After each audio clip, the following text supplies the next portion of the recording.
Hello and welcome to McIver's Grant Public Library's Once Upon a Story Time. Today we're going to read a book called The Fabled Life of Aesop. One of the things I love about this year's theme is that fairy tales, myths, legends, and fables, like these old stories that we've been studying and reading about and enjoying, were created a lot of times to teach a moral, to teach a lesson that you can pattern your life after. And Aesop was one of the best at those. So this is a story about his life. It was written by Ian Lendler. He's the author, so he wrote the words. And Pamela Zagarenki is the illustrator. And this book is a winner of 2 Caldecott honors, which means that the illustrations are just wonderful. I can't wait for you to see them. It was published by Houghton Mifflin Harcourt. And there's one of the pictures right there. One day, a slave was born. It was sometime around 2,500 years ago and somewhere near Greece. No one knows for sure because the baby's parents were slaves too. No one recorded the history of slaves, so no one knows their names. The only thing we do know is the name that they gave their baby boy, Aesop. Aesop was taken from his parents and sent to work in the grape fields of Samos, a hot, dry island in the Mediterranean Sea. Growing up, Aesop learned to speak differently from people who were free. Slaves had to be careful what they said. One day, out in the field, a slave said to Aesop, "I heard the master has smelly feet." But the master overheard, and that person was never seen again. So slaves learned to tell stories in ways that wouldn't get them into trouble. They spoke about the animals and the natural world around them. The next day in the field, the person working next to Aesop said, "Did you hear the story about the lion? He stepped on a thorn and his paw got infected." "Oh," said Aesop, "so that's why his paw smells." Aesop learned to speak in code. Everyone soon noticed there was something special about Aesop. One day the water in the well dropped so low that the bucket couldn't reach. No one knew what to do, but Aesop had an idea. Can you see what he's doing? Can you see what the slaves are doing? Everyone thought it was so clever that they all pitched in to help. The water began to rise, and when it reached the top, their cheers drew the attention of his master, Xanthus. Xanthus decided to test Aesop. He said, "You're clever enough to help the slaves, but are you clever enough to help me?" Aesop hesitated. He was scared. He had to find a way to tell the truth without angering his master. He had to speak in code. Aesop said, "One day, a mouse accidentally stepped on a sleeping lion. The lion woke and grabbed the mouse. 'Let me go,' begged the mouse. 'Someday I'll repay you.' The lion laughed at the idea of a puny mouse helping him, but he let the mouse go. The next day, the lion got trapped in a hunter's net. He roared helplessly. The mouse came running. He gnawed at the net until it broke. The lion was free. 'You see,' said the mouse, 'even a mouse can help a mighty lion.'" When Aesop finished his story, Xanthus laughed and said, "Very clever indeed. Come work in my house, little mouse. You can chew any nets that trap me." He understood, didn't he? Xanthus put Aesop to work running his business. One day, Xanthus and another master named Jaden had an argument over money. To settle it, they summoned Aesop and ordered him to judge who was right.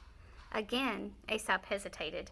Whichever master he chose, the other would be angry. Either one could have him killed. He had to keep both masters happy. He thought and he thought. And then he said, "One very hot day, a lion and a boar found a small watering hole. They argued over who should drink first. They began to fight. As they fought, they noticed that the vultures were gathering, waiting to eat the body of the loser. The lion and the boar stopped fighting immediately and shared the water. The vultures went hungry that day."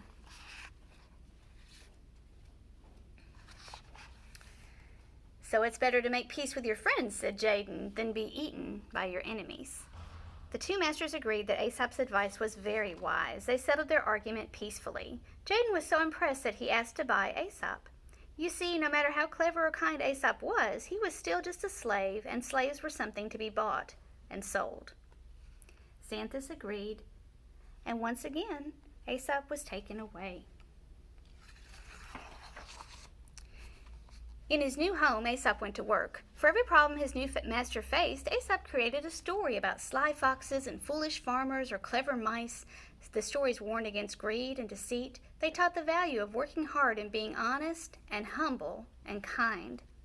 Many of them taught another hidden lesson as well. It was something that no master would pick up on, but every slave or powerless person would understand. They taught them how to survive in a world that was sometimes unjust and cruel. Aesop did live in a world that was unjust and cruel, didn't he? So do we, don't we? It's gotten better. We're working on it. So this part of the book is just a collection of Aesop's fables.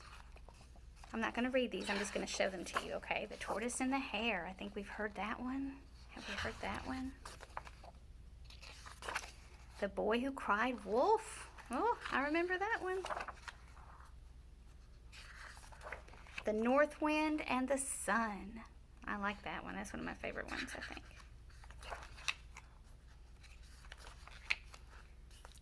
The Fox and the Grapes. The Donkey and the Lapdog. The Goose and the Golden Egg. The Fox and the Crow. The Town Mouse and the Country Mouse. The Ant and the Grasshopper. And the Lion and the Statue. With the help of Aesop's stories, Jaden became a successful and well-respected man, not just in business, but in life. He became a wiser, more generous person. He learned to treat others with respect. One day he said to Aesop, "I would like to reward you for your service. Ask me for anything, Aesop, and I will grant your wish." This time, Aesop did not hesitate. He told a story he'd probably wanted to tell his whole life. One day, a wolf was weak with hunger. A house dog saw the wolf and said, "Cousin, you'll die in this wild. Come work for my master. He'll feed you every day." The wolf was so hungry he agreed and followed the dog home. As they walked, the wolf noticed the fur on the dog's neck was worn away. "Oh, that's nothing," said the dog. "That's where my master chains me. You'll get used to it." "In that case," said the wolf, "goodbye, cousin. I would rather starve while I'm free than be well fed in chains." What do you think that story meant? When Aesop finished speaking, Jaden fell silent. He thought for a long time, and then he granted Aesop's wish. For the first time in his life, Aesop was free. I love this illustration. You see that beautiful bird? And you see the words all around it. And all of these are the morals and the lessons that Aesop's stories teach us. And all of these are the letters ready to form new morals, new stories. Soon everyone had heard about the slave who was so wise that he had been set free. They went to him for help and advice. Aesop's stories were so memorable that they were told and retold in the streets. As the years went by, the masters grew old and passed away. Their wealth and lands were lost. Their names were forgotten. Aesop, too, eventually passed away, but his fame kept growing.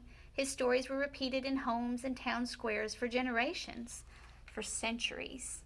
Look at all of those wonderful stories, all of those lessons that Aesop taught his friends and his family and all of us. Until one day someone gathered them together in a book and called them Aesop's Fables. It became one of the most popular books in history. And look at that wonderful illustration. Can you see all of the little words from the stories all mixed in with those beautiful illustrations? And in its pages, Aesop, the boy who was born a slave, who told stories to escape, traveled further than any king and lived longer than any empire. He traveled across languages, countries, and continents. He traveled across 2,500 years of time to be here today. And now that you've heard his stories, he can travel for a while with you. Isn't that wonderful? That's what I love about this theme this year. And then there's a lot of great information here and afterward.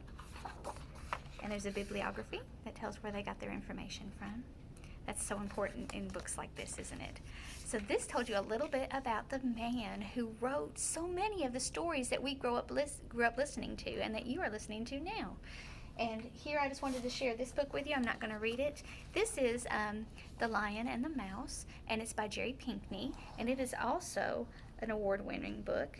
And it does not have words. It didn't use the words that Aesop wrote, but it tells the story just in pictures. And look how beautiful those pictures are. Isn't that pretty? There's the mouse. Okay, so in your craft kit today, we have a lion that you can make. So that you can think about the lion and the mouse. And there was also a lion and a statue. And this is one of my very favorite crafts. And if you've been to the library on a field trip, you might have done this craft before for our library lion story. So you will get in your packet a bunch of, oh, I didn't bring it. Okay, a bunch of little cut up different colored yellow construction paper. You can crinkle it if you want to. You can take a pencil and roll it around the pencil, and look, it'll curl up just like you curled his hair. And then we have on the side here, I glued that on there, and then we cut it and I squished it up like this. Watch how that makes it really 3D too. So you can make your lion's mane look any way you want, and you can create that lion if you come to the library and pick up your craft kit. It's in the bin in front of the castle in the main lobby, in front of our summer reading display. You can also ask for it for curbside service, and we'll bring it right out to you. All right. So I hope you have a wonderful week. I hope you think long and hard about a lot of the morals that you've read about and heard in these stories all summer long. I can't wait to share some more with you next week. I hope you have a wonderful week.